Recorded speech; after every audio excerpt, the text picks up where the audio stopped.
A decision on a possible U.S. strike against Syria could come next week, and now there are reports that the U.S. military could expand its target.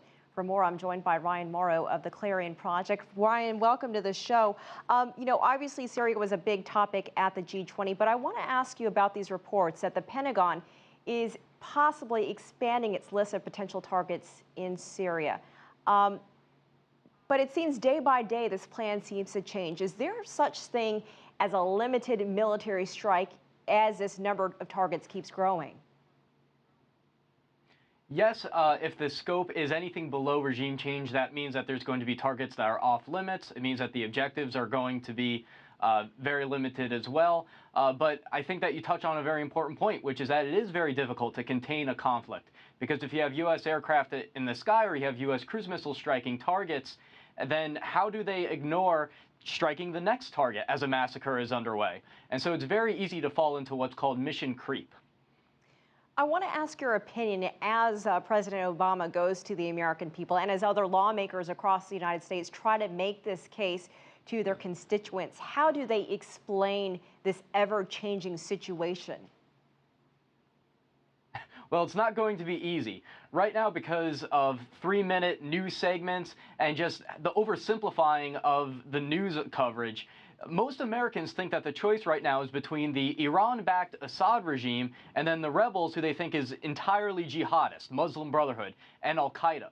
And I think that the key to winning American support and support around the world is highlighting the fact that there is this third alternative, that there are moderate secular rebels on the ground who have long asked for outside support, that are actively fighting and dying, not just fighting the Assad regime, but also Al-Qaeda. And I think that a possible key turning point will be when the military chief of what's called the Free Syrian Army, those are the moderate elements of the rebels, relatively speaking, were to come to the United States as is being talked about and show his face and show Americans that there is this third alternative. I think you could see a shift in public opinion. If Congress doesn't approve a strike, do you think Obama should go ahead anyway? And can you talk about the various times in the past where a U.S. president has approved military action without U.S. Congress? Well, the most recent example would be in Libya, where President Obama didn't even bother to ask Congress, and he felt that he had the authority in order to wage that conflict from the air. So there is historical precedent for this with this specific administration. And so I think that if he loses the vote in Congress and there's not some compromise reached, that he will ultimately engage in that military action just based on his own authority, because otherwise he's going to look incredibly weak. The United States is going to look incredibly weak, because if you're a member of the Iranian regime and you look at the U.S. and you say Congress wouldn't even back limited military action in Syria, there's no way they would support military action to stop our nuclear program or any other situation. And so I think President Obama has a major credibility issue where he has to save face and save the face of the United States for that matter.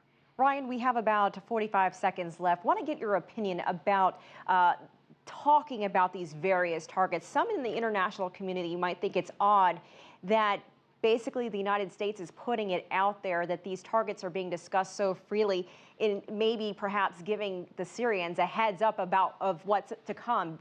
Can you explain that a little bit for us?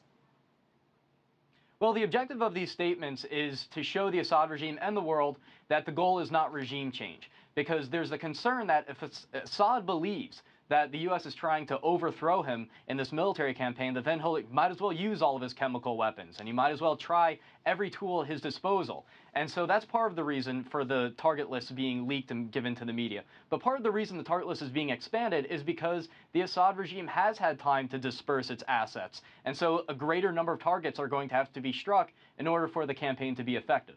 All right, Ryan Mauro, thank you so much for joining us from New York City. We appreciate your time and your perspective.